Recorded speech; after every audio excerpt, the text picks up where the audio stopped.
Assalamualaikum warahmatullahi wabarakatuh. Perkenalkan, saya Bening Rama STMT, dosen tetap pada program studi Teknik Industri Fakultas Teknik Universitas Putra Indonesia IPTK Padang. Video ini saya buat untuk melengkapi persyaratan dalam pengajuan sertifikasi dosen pada periode gelombang 1 tahun 2025, yaitu pernyataan diri dosen dalam unjuk kerja Tridharma Perguruan Tinggi PDD UKT-PT dalam bidang pengajaran.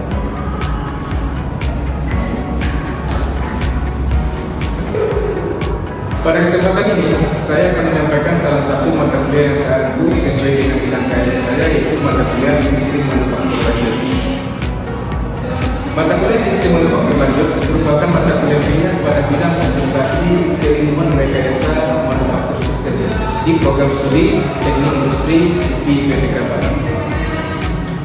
Mata kuliah ini diambil pada semester 6 dengan bobot 3 SKS yang terdiri dari 2 SKS penyampaian materi dan 1 SKS. 1 SKS merupakan problem solving dari case study yang terjadi di industri manufaktur saat ini. Mata kuliah Sistem Manufaktur Lanjut merupakan lanjutan dari Sistem Manufaktur Dasar yang membahas perkembangan teknologi dan strategi manufaktur modern yang adaptif terhadap tantangan industri saat ini, khususnya dalam konteks keberlanjutan atau sustainability, digitalisasi, dan fleksibilitas produksi. Mata kuliah ini diajarkan dengan pendekatan DIA atau Delivery, Interaction, and Assessment yang didukung dengan model pembelajaran berupa problem-based learning dan collaborative learning. Delivery atau penyampaian.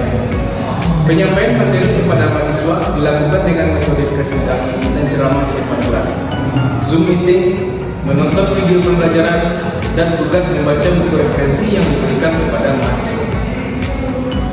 Adapun referensi utama yang digunakan dalam mata kuliah ini adalah buku Modeling and Analysis of Manufacturing System karangan Askin dan kawan-kawan, buku Automation, Production System, and Computer Integrated Manufacturing karangan Gruber, buku Manufacturing Engineering and Technology karangan Kalbakjian and Smith, buku Fundamentals of Modern Manufacturing karangan Michael Gruber, serta artikel jurnal dan paper terbaru mengenai Industri 4.0 dan Smart Manufacturing. Untuk slide materi presentasi dan video pembelajaran dapat diakses oleh mahasiswa melalui Google Classroom, mata kuliah Sistem Manufaktur Lanjut, dan website e-study Universitas Putra Indonesia IPTK Padang. Interaction. Pada metode interaksi, mahasiswa terlibat secara aktif di kelas melalui interaksi antara mahasiswa dengan dosen dan sesama mahasiswa lainnya.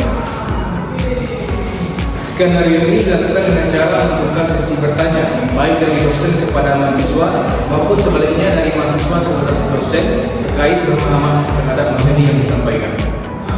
Interaksi sesama mahasiswa dilakukan dengan cara mengandalkan small group discussion, di mana mahasiswa dibagi ke dalam kelompok-kelompok diskusi untuk mendiskusikan terkait topik yang akan dikaji ataupun pemecahan permasalahan studi kasus terkait topik materi pembelajaran.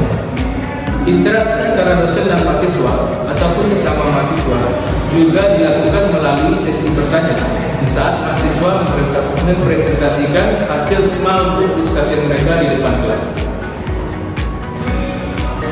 Selanjutnya, asesmen atau penilaian. Asesmen atau penilaian adalah proses mengukur tingkat pemahaman dan penugasan siswa terhadap materi pembelajaran. Adapun yang menjadi aspek penilaian adalah sikap, pengetahuan, keterampilan dan penelitian, serta analisis yang mendalam. Bobot penilaian terdiri dari 4 kategori, yaitu kehadiran dan keaktifan 10%, tugas dan kuis 25%, ujian tengah semester 30%, ujian akhir semester 35%, sehingga total bobot keseluruhan adalah 100%. Kuis diberikan 1 kali sebelum UTS dan 1 kali sebelum UAS. Kemudian untuk tugas diberikan di setiap kali pertemuan berupa tugas sendiri ataupun berkelompok. Pemberian tugas dan pengumpulan tugas dilakukan menggunakan media Google Classroom, mata kuliah Sistem Manufaktur Lanjut, dan website study Universitas Putra Indonesia. Sementara untuk penyampaian informasi dan diskusi di luar tatap muka pembelajaran di kelas atau UPT dilakukan menggunakan grup WhatsApp mata kuliah sistem pembelajaran. Capaian pembelajaran lulusan atau CPL dari mata kuliah ini adalah mampu merumuskan solusi untuk masalah rekayasa kompleks pada sistem terintegrasi dengan memperlihatkan faktor-faktor ekonomi, kesehatan dan keselamatan publik, kultural, sosial, dan lingkungan atau environmental consideration. Mampu merancang sistem terintegrasi sesuai standar teknis, keselamatan dan kesehatan lingkungan yang berlaku dengan mempertimbangkan aspek kinerja dan keandalan, kemudahan penerapan dan keberlanjutan, serta memperhatikan faktor-faktor ekonomi, sosial, dan kultural. Mampu melakukan komunikasi baik secara tulis maupun lisan yang efektif. Mampu melakukan kerjasama dalam sebuah kelompok kerja. Adapun capaian pembelajaran dari mata kuliah ini adalah mahasiswa mampu menjelaskan konsep dasar sistem manufaktur berkelanjutan.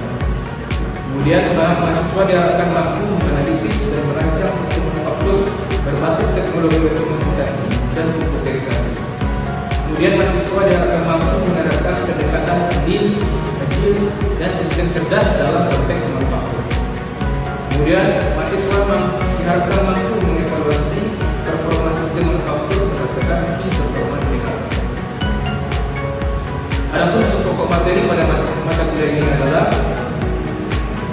pendahuluan dan konsep sistem manufaktur, otomasi dalam sistem manufaktur, flexible manufacturing system, grup teknologi dan sel manufacturing, komputer integrated manufacturing, sistem produksi lean dan agile, manufacturing execution system, perencanaan produksi berbasis artificial intelligence, Internet of Things dalam manufaktur, Big Data dan Analytics dalam manufaktur, simulasi sistem manufaktur, evaluasi kinerja sistem manufaktur, dan sustainable manufacturing dalam supply chain berkelanjutan. Demikian informasi terkait mata kuliah sistem manufaktur lanjut untuk mahasiswa program studi dan industri Fakultas Teknik Universitas Putra Indonesia yang ketiga pada. Nah, berikut adalah cuplikan dari proses pembelajaran yang saya laksanakan secara sinkronos atau tatap muka di kelas. Selamat menyaksikan. Baik, Assalamualaikum warahmatullahi wabarakatuh. Waalaikumsalam warahmatullahi wabarakatuh. Oke, selamat siang semuanya. Apa kabar kalian semua?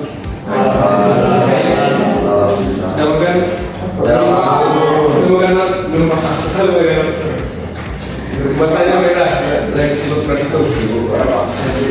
Dan seperti kemudian. Nilai sekarang minggu ini. Sudah selesai kan? Ya, nggak apa-apa.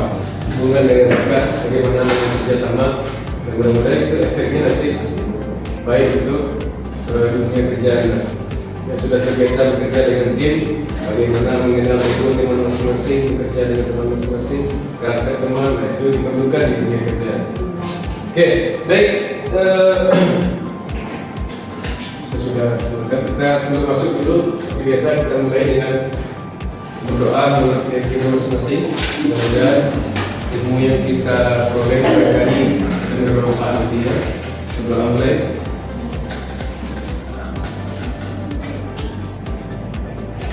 oke. Untuk absensi pertemuan kita sekarang pertemuan ke-15 ya.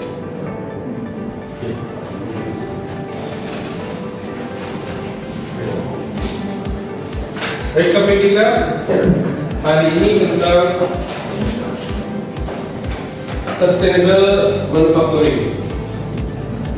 Nah, ini salah satu topik yang hangat juga dibahas di dunia pengetahuan saat ini, pengetahuan global.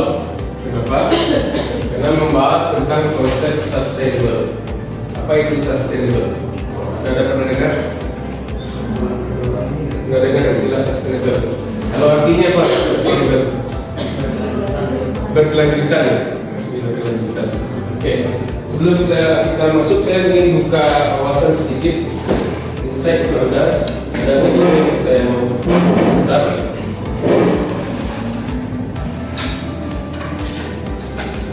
sebagai persepsi kita semua.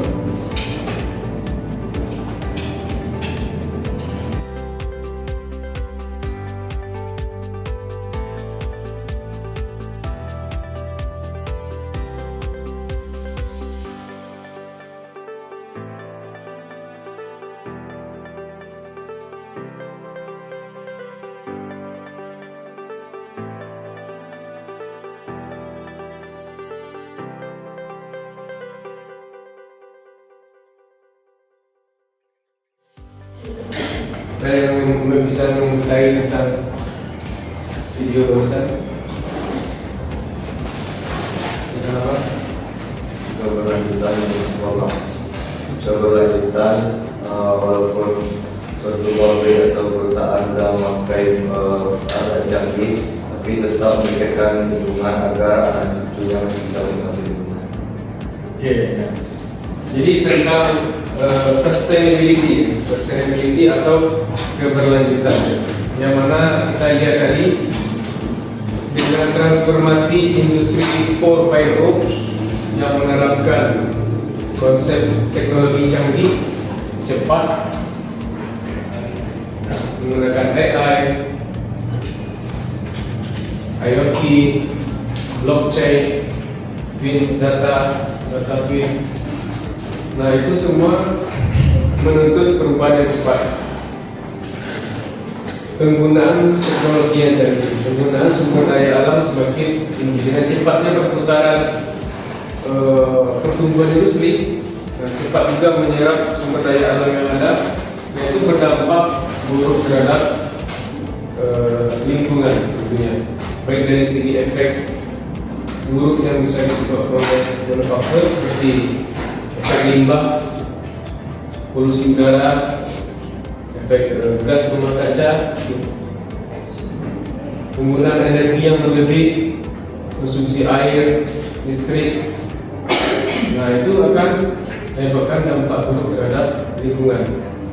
Makanya perlu ada konsep yang namanya konsep keberlanjutan sekarang, circular economy, sustainability manufacturing, sustainability supply chain, yang mana konsep keberlanjutan ini adalah suatu konsep yang mana sistem tidak hanya memikirkan keuntungan secara pribadi, keuntungan untuk sistem itu sendiri, tapi sistem yang memberikan dampak terhadap lingkungan, baik itu lingkungan di luar pabrik manufaktur, terhadap sosial, tidak hanya terhadap ekonomi perusahaan, tapi terhadap sosial, kemudian dampak terhadap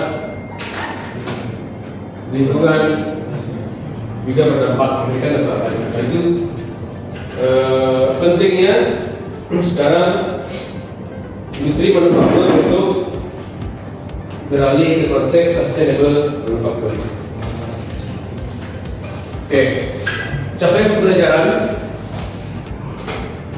setelah mengikuti perkuliahan ini, diharapkan nanti jika Anda mampu menjelaskan konsep dan prinsip dasar sustainable manufacturing dan supply chain berkelanjutan, sustainable supply chain.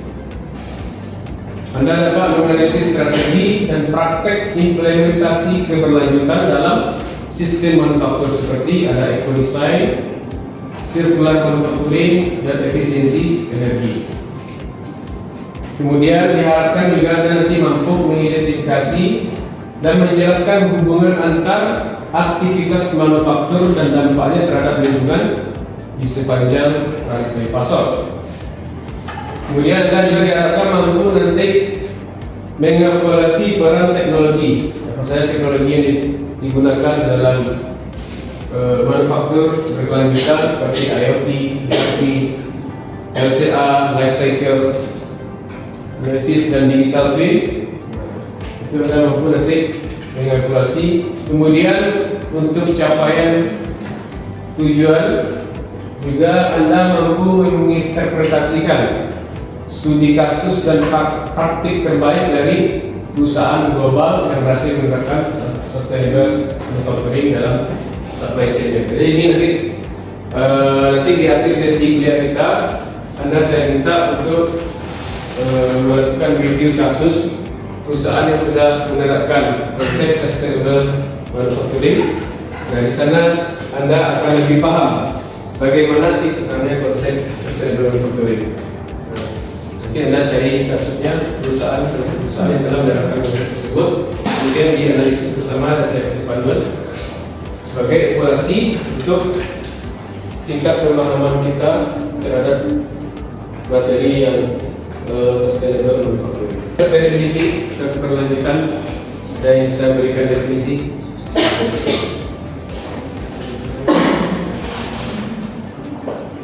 Terima kasih. Iya, itu sustainability.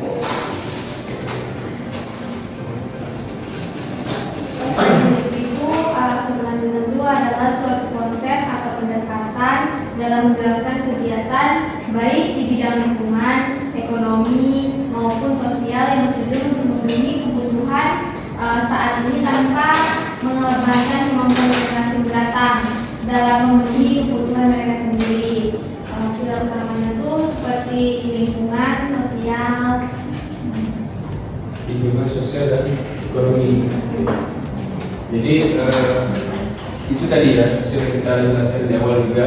Sustainability itu adalah satu konsep yang mana sebuah sistem tidak hanya memperhitungkan manfaat ekonomi atau manfaat dari diri sendiri, tapi juga memperhatikan manfaat terhadap dampaknya terhadap lingkungan, juga terhadap sosial. Sehingga katakanlah di sini konteksnya kita bahas manufaktur tadi itu dia dengan memperhatikan konsep sustainability, kebermanfaatan terhadap lingkungan dan sosial, maka tentunya dia akan mampu bertahan dalam jangka panjang. Bagaimana dia akan bertahan jangka panjang kalau seandainya dia hanya mementingkan kepentingan dari bisnis atau perusahaan sendiri, ketika manusia atau sosial yang mengkonsumsi dari produk yang mereka hasilkan itu tidak mampu bertahan dengan lingkungan yang ada, tidak mampu sustain dengan lingkungan yang ada, bagaimana kita akan menjual produk terhadap mereka? Tentunya konsep keberlanjutan ini adalah tentunya manfaatnya juga nanti terhadap si perusahaan itu sendiri. Jika manusianya juga tidak mendapatkan efek buruk dari perusahaan aktivitas manufaktur, tentunya maka perusahaan manufaktur akan dapat berjalan secara keberlanjutan atau terus menerus. Boleh. Yang mau ngantuk boleh refreshing dulu. Soalnya udah jam-jam rawan ya. Jam rawan.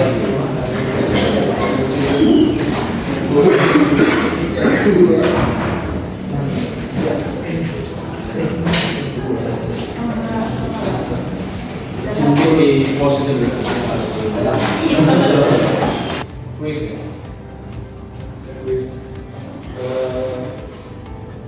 Makan apa ya? Ice breaking. Ice breaking ya. Saya ada dua buah garis. Oke, garis A dan garis B.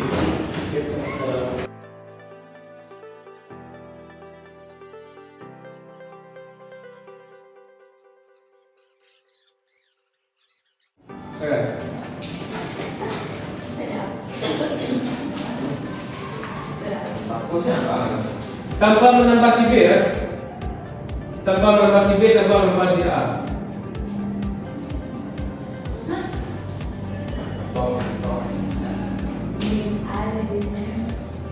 Jadi perintahnya tadi Pak, si A.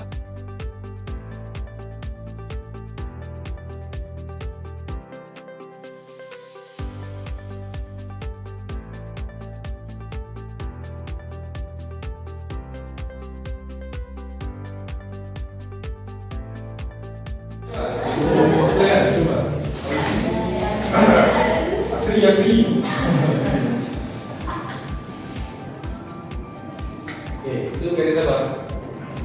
Garis baru. Ini maksud kasih chip gitu. Yang dihasilkan oleh si perusahaan manufaktur tersebut. Ada ERP berbasis green matrix. ERP adalah ERP apa? Kita bahas juga. Yang bahas ERP apa ERP? Coba. ERP apa?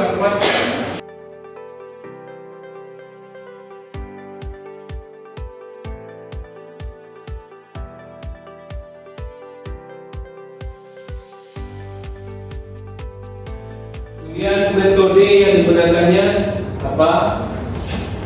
Kemudian bagaimana hasil outputnya? Kemudian analisis. Kesimpulan sekarang. Bukan terkait topik yang sudah kita bahas. Topik sistem manufaktur lanjut sudah kita bahas. Masing-masing Anda cari satu jurnal, kemudian nanti di upload di Google Classroom. Hasil revisi ini ya, jurnalnya. Kemudian buat dalam PowerPoint. Beberapa dari yang jurnal yang terpilih nanti saya suruh untuk presentasi ya. Kita bahas secara clear kita. Kemudian terakhir Anda semua melakukan review jurnal tentang sistem manufaktur lanjut. Kita sudah bahas apa saja materi di sistem manufaktur lanjut. Apa? Kita manual apa lagi? Manual awalnya apa? Otomatis tadi kan? Pagi ada sinyal manufacturing, seluler manufacturing, apa lagi? Flexible manufacturing, apa lagi? Reconfigurable manufacturing. Kemudian ada apa lagi? ERP, ada MES, Smart Manufacturing System. Nah, kemudian terakhir kita bahas lagi ada Sustainable Manufacturing dan Supply Chain Manufacturing. Silakan cari jurnal terkait topik-topik yang sudah kita bahas itu. Kemudian Anda review jurnalnya, jurnal siapa, nama penelitian, tahun penelitian kapan, latar belakang permasalahan penelitian, tujuan penelitiannya apa, batasan penelitiannya apa, kemudian metode yang digunakannya apa, kemudian bagaimana hasil outputnya, kemudian analisis. Kesimpulan sekarang. Bukan terkait topik.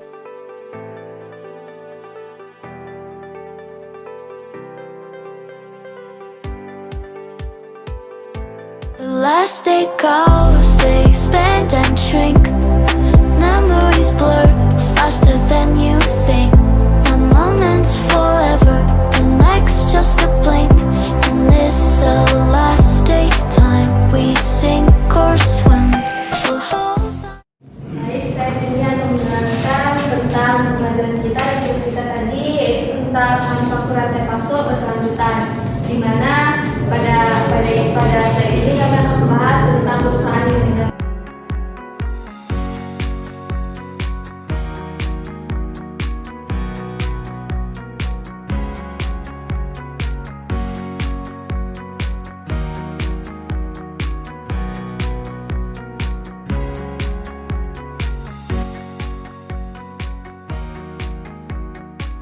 Mungkin sekian dari presentasi saya. Jika ada kesalahan, mohon maaf. Saya akhiri. Wassalamualaikum warahmatullahi wabarakatuh. Waalaikumsalam warahmatullahi wabarakatuh. Cukup bagus ya perkenalannya tadi dari kelompok 3 ya. Juga tentang bagaimana penerapan konsep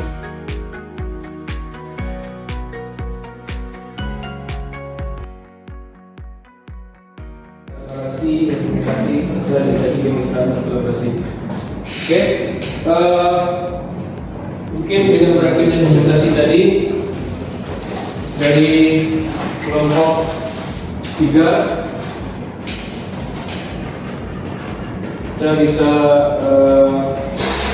sebelum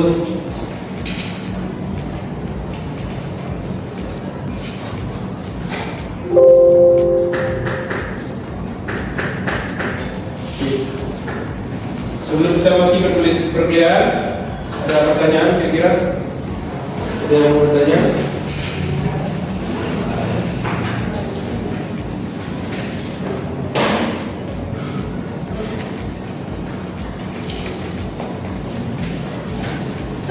Ada pertanyaan? Pertanyaan? Ada Pak. Rehan. Iya Pak. Apa langkah awal bagi perusahaan atau pabrik yang ingin melakukan sustainability manufacturing? Ada penjelasan. Kiat-kiat ya, bagaimana cara menerapkan konsep sustainability manufacturing ini?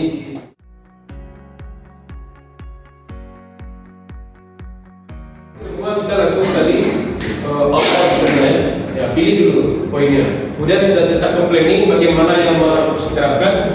Kemudian diukur. Itu harus ada pengukuran, diukur sejauh mana sekarang.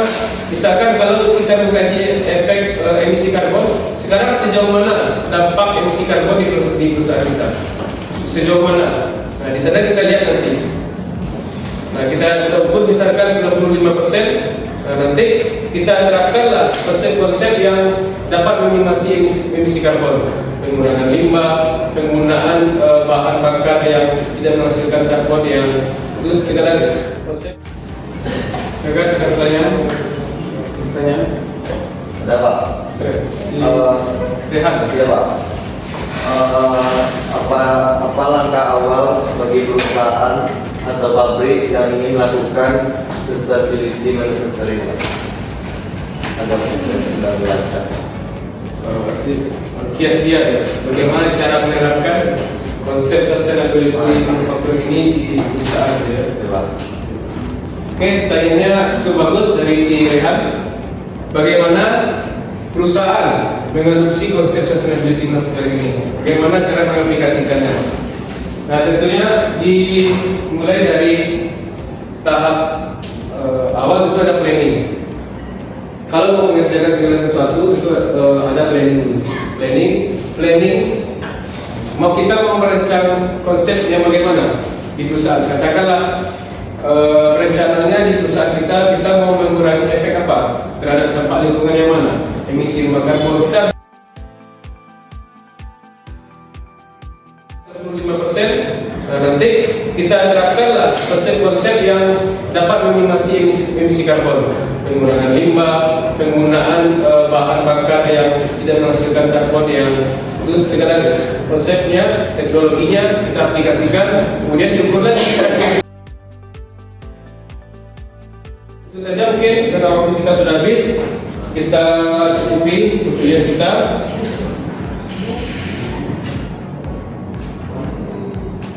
Ya, ini untuk tugas minggu depan saya tadi sudah jelaskan ya.